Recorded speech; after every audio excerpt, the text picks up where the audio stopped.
Gabon, je défends les intérêts de la famille Bongo, pas ceux de la République gabonaise. Marie-Madeleine Morancio. La Cour! La Cour constitutionnelle, c'est elle en effet, Marie-Madeleine Morancio, et ce, depuis sa création.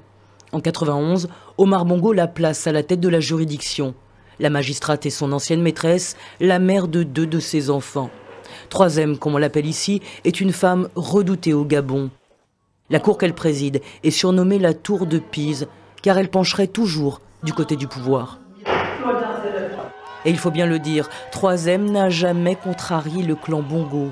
Déjà en 2009, la cour qu'elle incarne valide l'élection largement contestée d'Ali Bongo. En 2016, le scénario se répète. Jean Ping revendique la victoire. Sans trop y croire, il dépose un recours devant la cour pour contester les résultats. Je crains fort qu'un nouveau faux pas de la Cour constitutionnelle serait le facteur d'une instabilité profonde et durable du Gabon. Mais Marie-Madeleine Morancio, sans surprise, confirme l'élection d'Ali Bongo. Est proclamé élu. Ali Bongo Ondimba. Dernier épisode en date, la modification de la Constitution sans référendum ni vote du Parlement.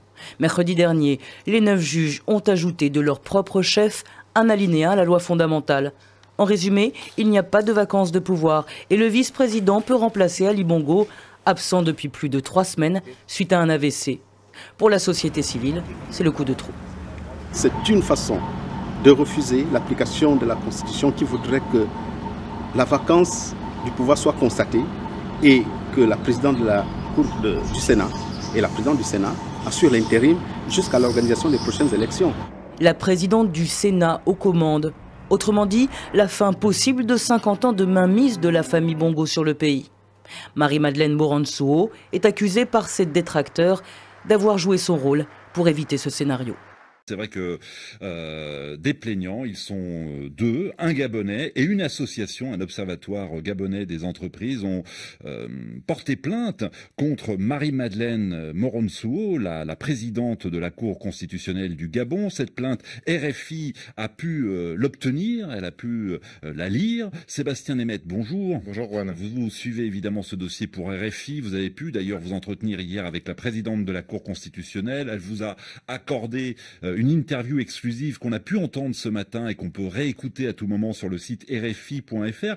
Prenons le temps, Sébastien, de détailler cette plainte. D'abord, les plaignants affirment que Marie-Madeleine Morancio n'aurait jamais dû être présidente de la Cour constitutionnelle. Oui, parce que d'abord, en fait, selon eux, elle aurait falsifié sa maîtrise de droit obtenue à l'université Omar Bongo de Libreville, soi-disant parce qu'à l'époque, l'établissement délivrait seulement des licences. Il se base notamment sur les règlements de l'université. Alors, elle répond ce matin sur RFI, elle reconnaît que son diplôme est une licence, mais qu'à l'époque, c'était un ancien système avec des licences en 4 ans qui donnait accès au 3e cycle universitaire. Par conséquent, ça équivalait à une maîtrise.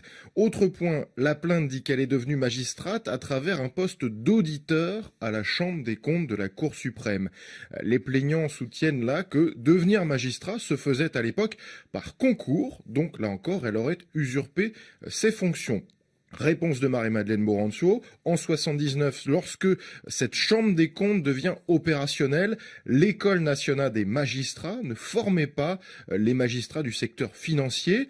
Donc le président de cette chambre des comptes, il n'avait pas sous la main de magistrats formés. Il a donc dû recruter de jeunes diplômés de droit, dont une certaine Marie-Madeleine Morancio. Voilà comment, sans passer par un concours, elle a été nommée magistrate, poste qui s'appelait à l'époque auditeur. Et les plaignants estiment également qu'elle aurait dû quitter son poste de présidente de la Cour constitutionnelle depuis une dizaine d'années. En fait, elle est entrée à la Cour en 91. En 2003, une réforme fait passer les mandats des juges à 7 ans renouvelables une fois.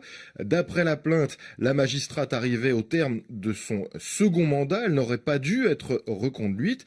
Marie-Madeleine Morancio répond que les règles qui régissaient la nomination des juges avaient été profondément remaniées. Et en 2003, c'est une réforme constitutionnelle qui précisait bien qu'elle ne s'appliquait pas au mandat antérieur. Et comme le rappelait Frédéric, elle est également accusée d'abus de confiance et d'escroquerie. Alors là, pour des questions d'argent, notamment parce qu'elle est en charge du budget de la Cour. Donc, comme d'après les plaignants, elle occupe ce poste illégalement, eh bien, cet argent, elle ne peut pas en avoir la charge. Elle serait donc en train de l'utiliser frauduleusement.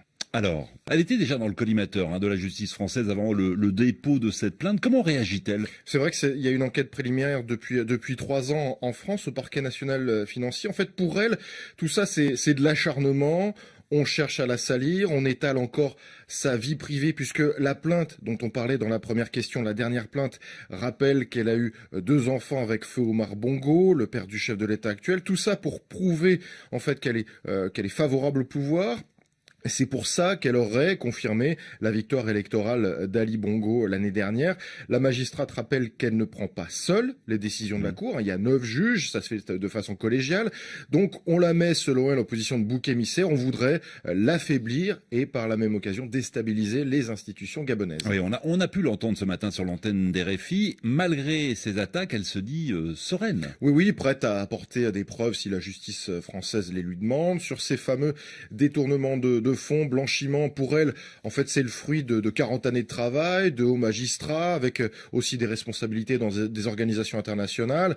Elle a quand même reconnu dans le magazine Jeune Afrique il y a quelques jours un transfert d'avoirs vers Monaco parce que des banques françaises souhaitaient, dit-elle, clôturer ses comptes, peut-être parce que l'avait classée dans la catégorie, on dit, de personnalité politique exposée. Bref, elle avait pu ouvrir un compte à Monaco grâce à une amie banquière là-bas. Elle n'en dit pas plus, mais selon elle, son patrimoine immobilier, financier n'a rien d'illégal.